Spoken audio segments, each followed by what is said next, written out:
Hello world, today my video going to be with my favorite cat named Shura, and the topic I would like to discuss today is all about searches, or in Russian we call it SHMON. And if you remember, during the search all the inmates except the senior one in the cell go out to wait in a small cell located on the same floor. But Vladlena, about whom you already know from my previous videos, she wanted to be in the center of events, and specifically in the SHMON, pretended each time that she suddenly felt very sick and urgently needed to lay down. And I used to call her grandma, but in fact she was around 60 years old, not so old. And in one of such searches, when Vladlena managed to stay in the cell with her faint said trachality, things went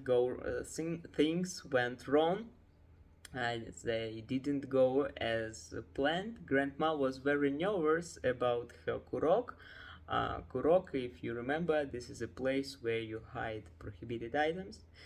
And she was so nervous that recently acquired phone, and in her haste revealed the hiding places of her kurok. So it turned out to be quite ordinary. It was just in one of her bags.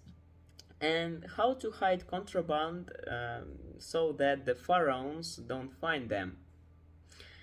Because after decades of working in these institutions, they know every nook and cranny.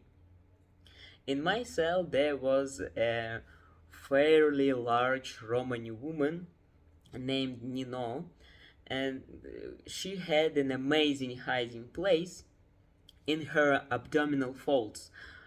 She just put it there and put, how it said, not glue, but this scotch in English. It's like glue, okay? This kurok was living for too long. It had survived for a long time. Unfortunately, the inmates who called from her phone and knew her kurok gave her away to administration. Was it jealousy included madness? I think so, because that crazy realization that people's jealousy trumps their ability to call home, and they're ready to they're ready to give away the ability to call home instead of giving administration this snatches, I think so. Not any other words for these people. And once, while walking through the corridor of this Fort Bayard, from the walking yard to our cell, I saw a bag of plaster standing near one of the cells. So there were repair works going on, and I managed to scoop up a substantial handful, which proved useful soon after, because a large-scale search by the Federal Penitentiary Service, which called FSIN, was scheduled, and something I was already aware of thanks to chirping chicken.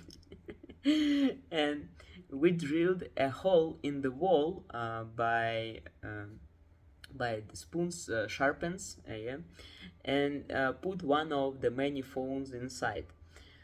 Filled it with plaster.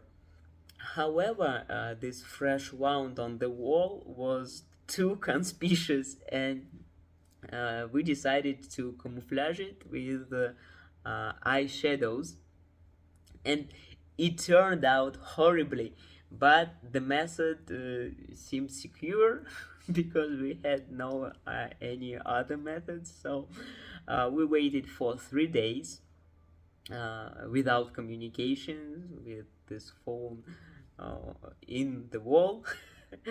And without phone you feel like being without hands. So we opened the hole, retrieved the phone, and on these days search from scene came. And we had no time to put it back, to make the same thing as we made it with eyeshadows, and we had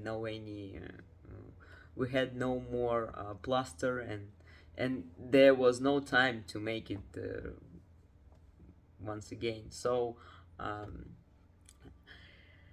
in that time in the cell were more than 10 phones, and it's really a lot for one cell. And when everyone understood that FSIN came, it's causing a huge panic. Everyone was in a frenzy, running around, shouting. And then the person named Fox approached to the senior of the cell and said that she had 20 liters of homemade alcohol. Like, what? She find the right time to say it. So the Fox, she was a very interesting character, because while she was pretending to be crazy, but she wasn't really crazy, as you can imagine, as she was pretending to be, because she was incarcerated for fraudulent fortune telling in a call center. But she had some foresight, like she could see something and feel. She could say something like more than human feelings. Yeah, and that's a separate story. How she made me change my opinion about the afterlife and all mysterious, despite my disbelief. And unfortunately, Fox didn't foresee the search by the FSIN.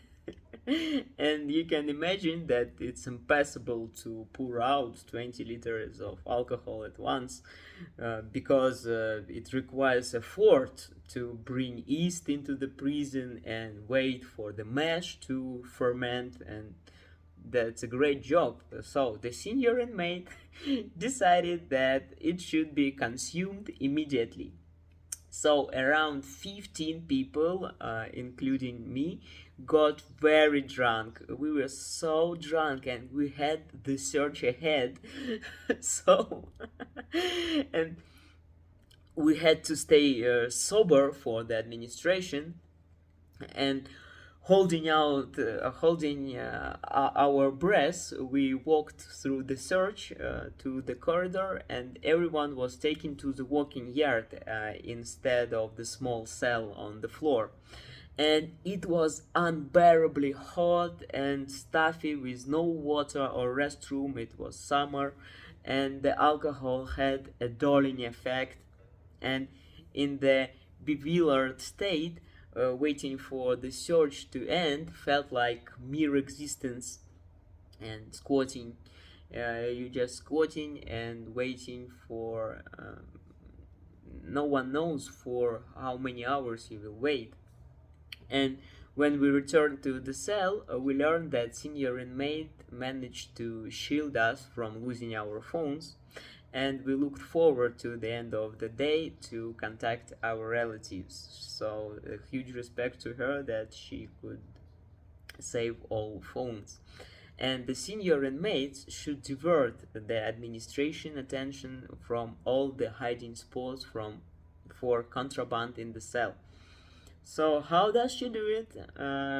First, she voluntarily hands over all prohibited items in the cell. For that purpose, she always has a bag. Like in every cell, there is a bag where you put all broken stuff, broken items such as burned out boilers or sharpeners, and things that are already unusable. And that's how you say, like, we have like, we are open to the search, and we give you already all the stuff, just stop searching more, like that.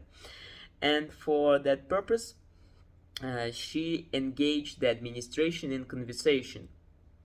distracting them from the search by asking about prison life or telling stories about what happened inside the cell, keeping them occupied. If she notices that the administration is getting close to the hiding place, she does something loud, like dropping something accidentally or abruptly sitting on one of the skonkas, drawing attention to herself. An important factor is that you should inform the senior inmate about the contraband, as Fox did with the alcohol. Um, yes, on one hand, the senior inmate maintains a close relationship with the administration, but on the other hand, she upholds order in the cell. And we had a worthy senior inmate in our cell who skillfully concealed the cell secret from the administration and never revealed our contraband, but she would report it about she reported talkative people who spoke about their own cases. In a sense, they brought it on themselves by talking too much about themselves in prison. Be careful what you say in these places, and everything will be fine. Just keep silence and speak about why are you talking about yourself. For sure, someone will tell to the administration what you're talking about. So take care of yourself, and thank you for supporting me. Hope to see you soon. Bye.